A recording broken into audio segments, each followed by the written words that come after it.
giving you up, no, I ain't giving you up. I just hope it's right, giving you up, no, I ain't giving.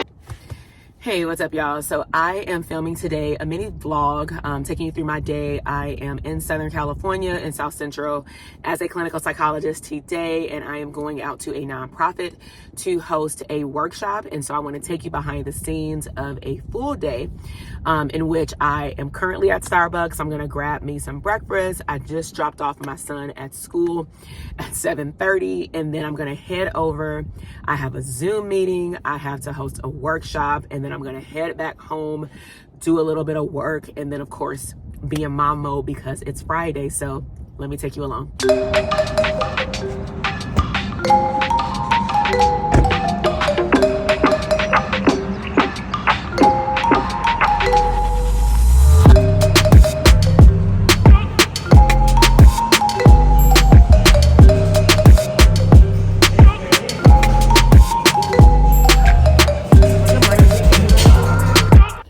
All right, y'all. So I want to answer some questions that have been coming in when I do some workshops in terms of what exactly do I do and for who, related to like workshops. And so I don't know if this is your first time tuning in, but I tend to say that I am a trainer, not like a keynote speaker. I now don't even use the word speaker because I'm a teacher at heart. I'm a professor at heart. I love following a syllabus. I love following a guide and having slides if I can. And so I got connected with this community organization about maybe 12 or 13 years ago, probably more than that. I just stopped counting after a decade, to be honest. And I was working for the Department of Mental Health for Los Angeles County. When I was working for the county, I started off working in the camps. Back then, they didn't have any kind of aftercare program in terms of successfully reintegrating, the kids back home, because camp was pretty much similar to like their prison, right? And juvenile hall is more of a holding tank, like a county jail. If you know anything about the correctional facility where people are just awaiting to go to court or trial, or awaiting sentence. And so I worked in the camp for about a year and a half. The lighting is off, sorry. I worked in the camp for about a year and a half, and then I got tired of the drive, and then I transferred down the street from my home at the time to the juvenile hall. During my time in the camp and in the juvenile hall, unfortunately, you see the same kids pretty much recycle through the system. About every 90 days to 6 months, I would see the kids in juvenile hall again. Some of them would be resentenced to camp again. And that was definitely unfortunate, but the recidivism rate is like 60 to 70%. I believe back then it was 70% in LA County for juveniles. And so that means that for every 10 children, 7 kids will go back to jail within 90 days based off their research. So I don't think much has changed other than a lot of the facilities have shut down. So maybe they're doing more rehabilitation in the community, which is great. And so one of the concerns that I had when kids would be released from camp is like, going back into the environment that did not cause them to go to jail because they still have to make a decision. However, if they're going back to an environment that does not support the work that we are doing with them in mental health services, at least, and with probation, with behavior, and in academia, or they have no support, or they don't have anybody overlooking them when they go to school and helping them with their homework and honestly stand on their tail, then they're pretty much going to resort back to the same behavior at least 95% of the time. And so I would create my own like independent living skills workbooks for the kids, the older ones that were about to graduate from high school. I would create my own reintegration processes because we were not legally able to follow the kids and follow up with them. Granted, it makes sense because if there's a mental health crisis, we can't do anything while I'm working in the jail and they at home. And so we had to let go. However, once I was in the camp toward the latter part of my program, or I'm gonna say my stint there, like I'm in jail, they actually opened up an aftercare program, but I was leaving. And so the juvenile hall kids don't get aftercare, only the kids who were sentenced. And so later on, I ended up started working for that aftercare program. I became the quality assurance person, which is one of the reasons how I fell in love, but I didn't fall in love with how they have me do it. But I really like paperwork. I really can see how everything can come, full circle. And so that's a little bit of background in terms of what I was doing before I ran into this agency. And then when you're in the aftercare program, the transition program, you pretty much sit at the table with everybody who we say breathes on the kid while they're in camp, and then especially when they get out. And that's how I met this nonprofit.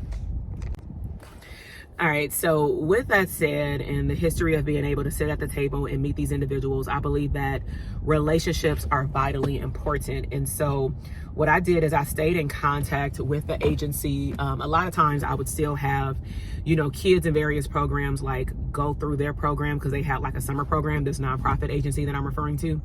And they would invite me out to big conferences where the government, the state, the Senate would give these kids and adults awards because they had a teenage side and an adult side.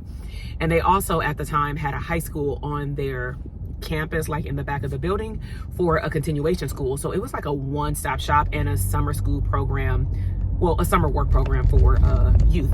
And so most of my young men that I was their psychologist, I would link them with that service and things like that. And so pretty much fast forward years later, they reached out to me and said, hey, if you have availability, we would love to meet with you and partner with you. We need someone to come in and do trauma-informed care training. And so my first thought was, of course, being super ethical, is like, okay, do I need to be trained? Do I need to be certified? Do I need to have like an evidence-based practice or training or something like that?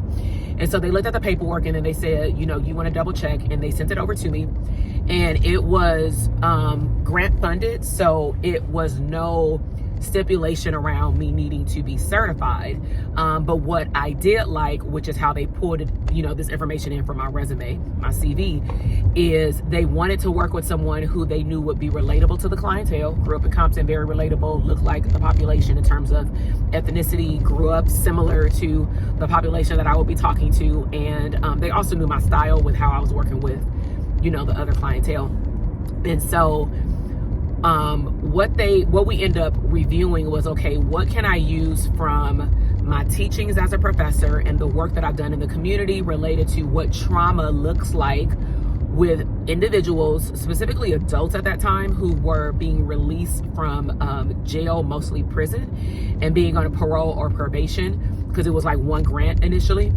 Is we looked at how could this information be presented where it's well received. And so over time, I went through different variations of how to present the information, even how to introduce myself. Even though I'm a psychologist, as soon as I say Dr. Jackson or Dr. TK, they would immediately think it's a mental health group. So I would make sure they knew this is not therapy kind of thing. But I've been doing it now, these type of trainings, for over 7 years, maybe over 6 years. I've been doing these trauma-informed care trainings for 6 or 7 years. And that might be off. It might be 8 or 9. And I've also been written in over 6 grants. And I'm currently active in, I believe, 5. A lot of them just get renewed and renewed and renewed. And I just keep doing them. And so my training has went from trauma-informed care, and they do have certifications for you to get trauma-informed care training. That's something that I have on my goals list, just to get the additional education behind it beyond any continuing educational workshops that I go to, or any type of just general education and knowledge that I research myself, when I am always updating the slides and materials and things like that. Because you do want to, when you're training, even if you're doing the same training over and over, you want to get really good at curating the information based on the population that you're going to talk to. So for example, I can give them examples of what PTSD looked like when I was growing up in the 80s and 90s, and how many of them have been exposed to something like that, just so that they don't have to open up their Pandora's box, because it's not a therapy session.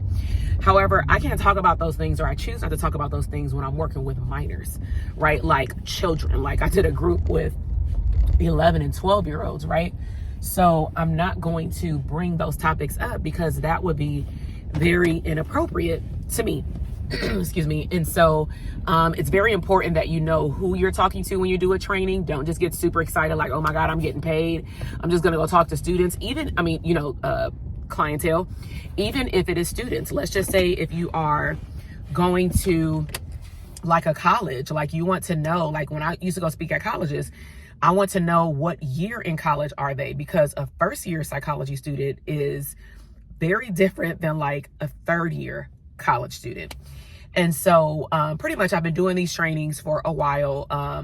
The trainings have branched out into sometimes I'm going to say crises work in terms of helping the staff link the client with appropriate services, working with LA County still, even though I no longer work for them, just so that people can be resourceful. That's why it's very good as a mental health provider that you create your own resources based on the services that you provide.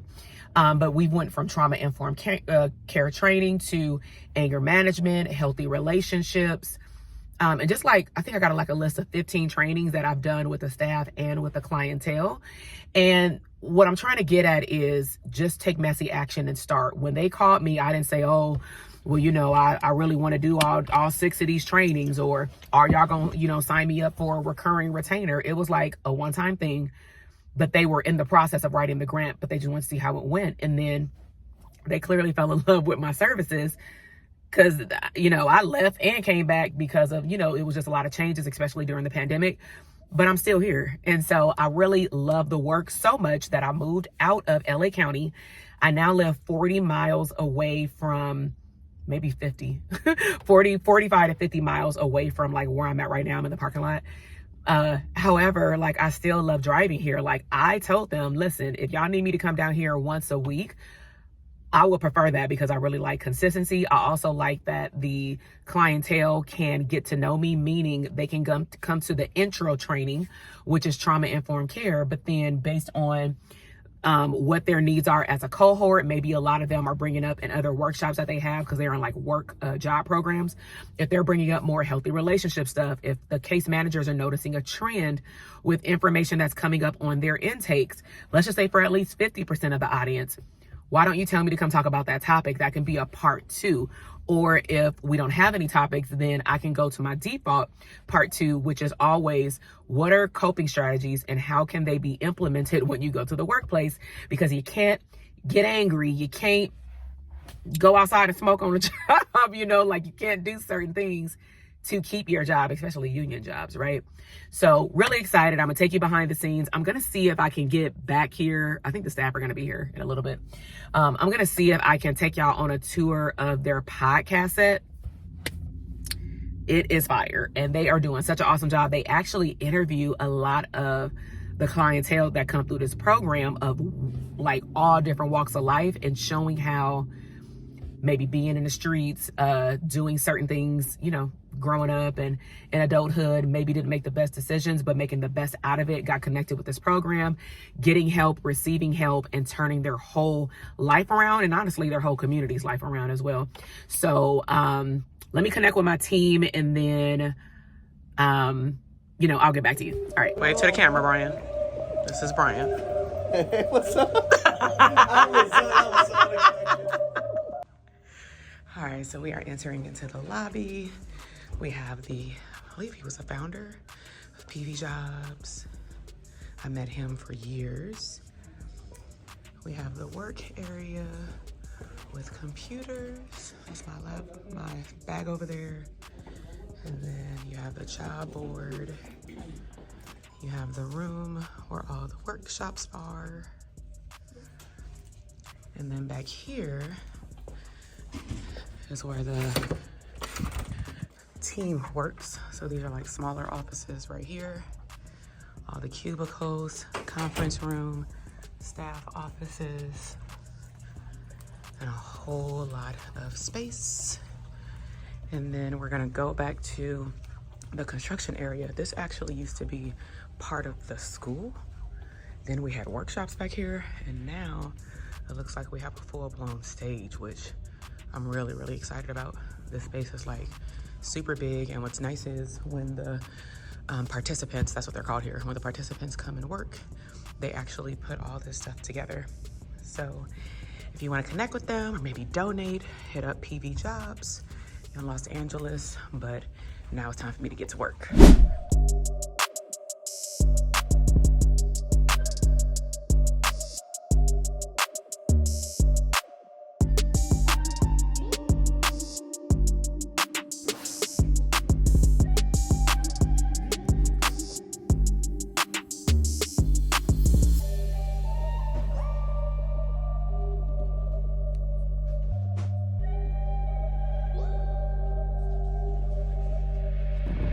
Hey, what's up, y'all? So I just finished the workshop. It was super good. It is now always going over 90 minutes, but every time we get a different cohort in, they have just like more juicier questions. They want to understand trauma from a whole nother perspective. But just to give you an idea of how we can go down the conversation rabbit hole is, the pretty much the structure of my training is to do some personal development in the beginning so that they can think a little bit more deeper in terms of their goal setting. So we talk about like 5-year vision planning, meaning how much money do they want to make by the end of that 5th year, considering they are gaining skill set to motivate them. We talk about circles of influence and pretty much birds of a feather flock together. So be mindful of the goals that you set and where you want to go.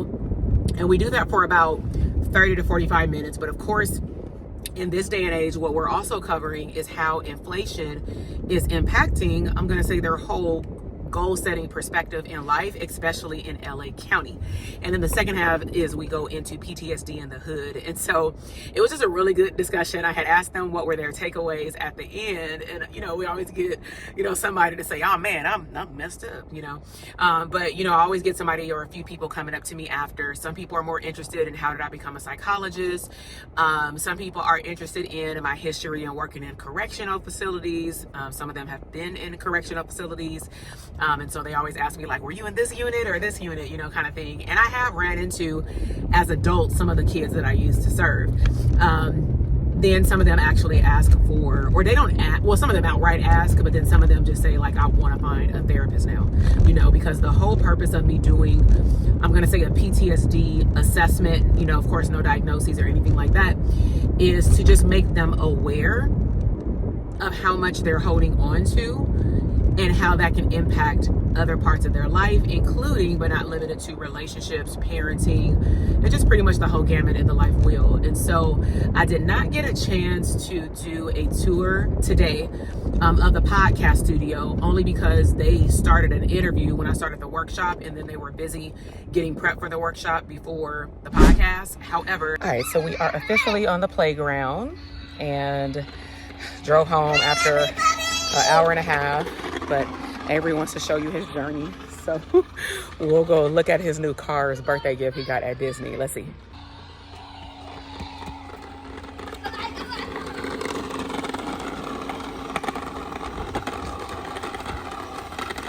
Oh.